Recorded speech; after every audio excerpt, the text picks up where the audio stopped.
Hey guys, it's Gaz. Welcome to another Warframe video. So today we've done a lot of testing and I think we have the go-to meta for this Prophet Taker fight. So the squad that we have put together for this, which by the way is a lot better than the one I showed yesterday, is we have Octavia. Octavia is like the staple of this lineup. So what Octavia does is she makes herself invisible. She also kills all the ads and kills the reinforcement beacons. So it's pretty common when you're doing this fight with Octavia to actually be at 0 alert level the entire fight. So you're never really fighting the spiders, besides the big one that you're already fighting, the Prophet Taker, and she gives multi-shot buffs to her team. It's just really good. She is the best frame for this that I have found. So besides her, we have her with Shield Disruption. We have Nezha. So Nezha is using the Safeguard Augment, which gives his teammates his third ability. So what that means is it gives them a large pool of health in addition to their normal health, and it also gives them status immunity. The status immunity is what we're really looking for here because we are not running Oberon for this squad. Nezha is also really good at like running around and killing those shield pylons, and he has decent CC as well. If Octavia's mallet is not down for some reason and the ads are starting to pile up. Third frame we have Trinity. A pretty standard bless build. I'm going to be showing builds for all these frames in a minute. Also, everyone's going to be running Shield Disruption right now, because that currently does work on the Prophet Taker fight, and it makes the shield phase a complete joke. You'll be surprised, you'll be like, wow, the shield's already down? Like, what the heck? We only were shooting it for like a couple seconds there. And, yeah, and then the fourth frame that we have is Rhino. You can replace Rhino with Chroma, just basically a buffer frame that is going to be really good at like shooting down those legs, and just basically never dying, being like the anchor of the team that is never going to be dying and is just taking down the limbs of the Prophet Taker. Okay, so now that we have that covered, let's talk about some of the builds. So we have this Octavia build. It's basically, we're going for a little bit of everything, but the main thing here is, if you looked at my solo guide from yesterday, we have a defensive mod on this build to make sure we're not getting one-shot by any of the missiles. We will have Bless most of the time, and Nezha's Safeguard, so we shouldn't be dying like ever, but you do want to have some health on there just in case things aren't going according to plan. Also, double Arcane Guardians. We might end up switching these out for like an Energize or an Acceleration or something when we get more coordinated with this squad. Okay, so we got a little bit of everything here. You want to have high range, so you're covering a huge area with your mallet. And in addition, Octavia's mallet does blast damage, so when the adaptive shield turns to blast, it's actually just going to completely rail the shield, and it's going down instantly. You won't even see that blast icon for like more than a second with Octavia here. So we're also using an Astilla, which is a pretty powerful shotgun. It's good at longer ranges, and currently I'm modded for Magnetic and Toxin. You can switch out these elements for basically anything else, whatever your squad's going to want. I'm going to recommend that you guys tell your squad mates in the in-game chat which elements you have covered. So, for example, Season, he says that he has gas, so he is the gas guy. If the shield goes to gas, he will be the one shooting the shield first. And after he put in that, we have gas covered by Season. We moved on to me. I have Magnetic, Toxin, Heat, Corrosive, and Rad. And Blast too, because I'm Octavia. So, I have all those elements covered, and then we coordinate after that who else is going to cover the rest. So Big Stro has Viral, awesome. I think he's using a kit gun, so he also has radiation in case I'm not shooting it immediately for some reason. And then I believe Adam has a couple other ones. There's like one or two elements we don't have covered right now. I believe it's cold and electric. So if we get cold or electric on the adaptive shield, I will shoot the Prophet Taker with my amp, and it will cycle to another element. So Astilla is really good. I was using the Rubico Prime earlier, very similar situation. I do like the Astilla though because it has a good amount of every type of damage. So we got slash, impact, puncture. The problem with the Rubico Prime is it has basically no slash. So if it goes on the slash, you're not going to be able to really shoot it as much with the Rubico. And then what we're also using is a Tomb Finger kit gun. I have a video on this. It's Tomb Finger, Haymaker, Splat. The good thing about the kit guns is they have innate radiation, so you don't need to worry about modding for radiation on these kit guns. And we also have it modded for corrosive and heat. I actually took Lethal Torrent off this build, and it does feel bad, but it does let me get another element, because we wouldn't normally be running a pure heat build on anyone, so I can cover the heat with this. And we're also using Pax Charge for infinite ammo. We're also using the Sarpa. If you've ever done an Eidolon fight, you have possibly heard about the Sarpa and Shattering Impact. So we fire some bullets with the Sarpa, the melee weapon, and it removes its armor per bullet. And since we're using 4 shield disruptions, we have no corrosive projections equipped. And this will help us take some of his armor out. So it's really nice. And then additionally, we have Worm Prime with the negate augment. So in case I don't have Nezha's safeguard for some reason, that will prevent status effects. The Archwing gun I'm using here is the Imperator Vandal, modded for radiation and cold with some crit mods.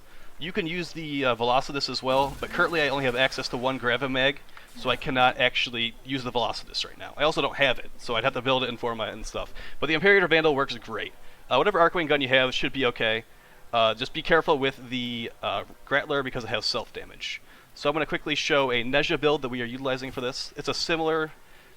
you can use whatever you want, but like the similar situation is you want to have the Safeguard mod, and you also want to have a decent amount of survivability. So some health, adaptation if you want to, some strength.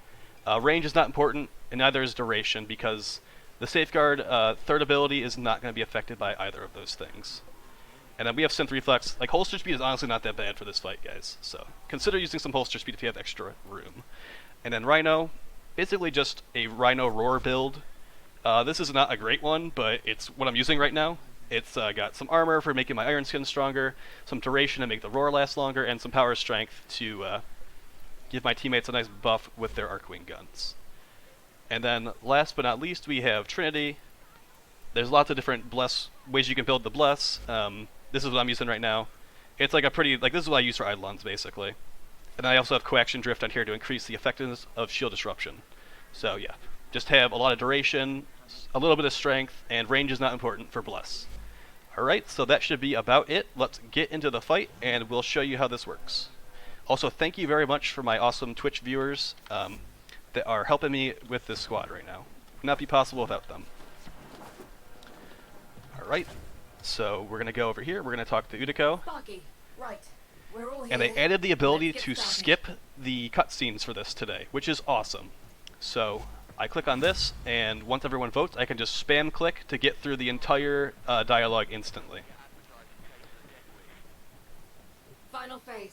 Thanks to that data you gathered, this can slow Prophet Taker's sentient shield adaptation. So just, I want to remind you guys that if you're ever having a problem with the Archwing guns, like not being used properly, there is an enemy that has a Fluctus. It's a Corpus enemy. If you kill him, he drops an Archwing cooldown reducer pickup, I guess it's called, and it lets you get your Archwing gun back immediately. So be on the lookout for those guys if you don't have your Archwing currently available. So I did have a problem earlier today where I was waiting around for a Archwing enemy to spawn, and it wasn't spawning for a good couple minutes. We actually failed the bounty because it seemed like he was just bugged, like he wasn't appearing. So yeah, be careful with that, because a lot of the bottleneck in this fight is making sure you have an Archwing gun at all times. So if you are in voice chat with your teammates, maybe organize who's going to use the Archwing gun when, if you have a properly modded Archwing gun. But I wanted to show you guys a team that would work in public matchmaking. So this is what you got. Alright, so we're going to fly over here with our Itzel. It's magnetic, that's me. I'm going to get a mallet and a whatever her fourth ability is called right away. And then see the blast icon was up for like a second, if that. And yeah, so we're already like blasting through this shield. It's already on slash. I can go back to my Astilla. Now we're on electric. We have no one with electric, so I'm going to cycle that by shooting her, or shooting him. Now we're at viral. And gas.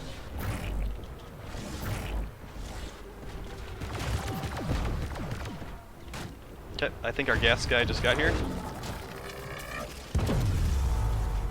Okay, I'm just going to cycle it because it's taking a bit. So now we're in impact.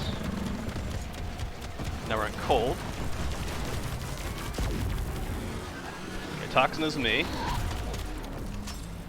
Shields are down, so now we're going to use our Archwing gun. Compromise the exoskeleton at the legs, and then work your way to the torso. I didn't use the Sarpa yet. That was my bad. Just use the Sarpa a couple times. You don't need to remove all of his armor, or it can be a problem.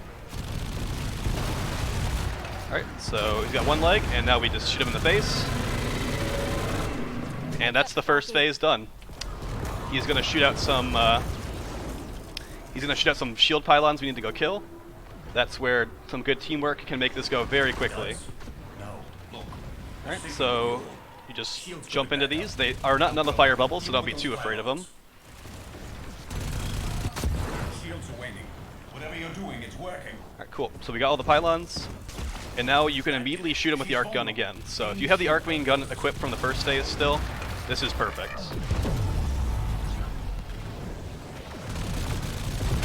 Right. Our Trinity went down there.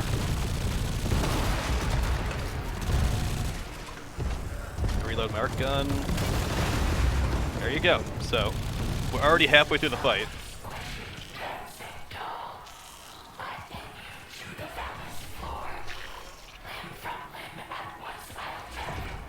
Okay, corrosive, that's me. Also, you can put your Archwing gun launcher on one of your gear wheels, so you can whip it out really fast. I can't see what it is from here. Magnetic, that's me. I'm being really slow right now. Heat, that's also me. See, the shield is just... With all these shield disruptions, guys, he's losing 88% of his shield. That's how ridiculous this is with shield disruption. I took like 2 bullets to drop the phase. Okay. Got a pretty good team going on right here. Okay, so this is basically the final phase right now. We have to drop his shield one more time and he should be dead. And we're at about 3.5 minutes right now. There's the Fluctus enemy I was talking about. So for this part, I've actually not been able to make it so he doesn't get his shield back. I think it's just he's guaranteed to get his shield back after this part, like, period. I'm going to unequip my Archwing gun just in case I can't find the cooldown enemy, the Fluctus enemy, before the next phase. After we drop his shield, that is. Oof. Okay, so the shield again. We got viral. And we got gas. So we have all these elements covered, so it should be getting shot. On this final phase, you will get a timer. It's a 5-minute timer on the final shield phase. Don't get worried about it. Like, as long as you have someone with an Archwing gun ready to go, it's gonna you're not gonna have to wait that entire 5 minutes at all. Alright, so we can shoot his legs now with the Archwing gun. And look at how easy this is, guys. Like, we're not even like really trying that hard. I'm not trying that hard. I don't know about everyone else. And he is dead. That is the boss fight for you. I got 117 kills. That was my mallet just going to town on these enemies. Octavia is the best frame in the game for this. Because you don't need to deal with the adds at all. You throw on the mallet, the reinforcements are dead, the reinforcement beacons are dead, and you're invisible, so like even if there are enemies out there, they're not going to even get you. And then Trin is nice, Nezha is nice. You can replace Nezha with Oberon if you really want to, but I've definitely been digging having Nezha in here. Alright, we got the reward, air quotes reward, and we just go back to town and it's over.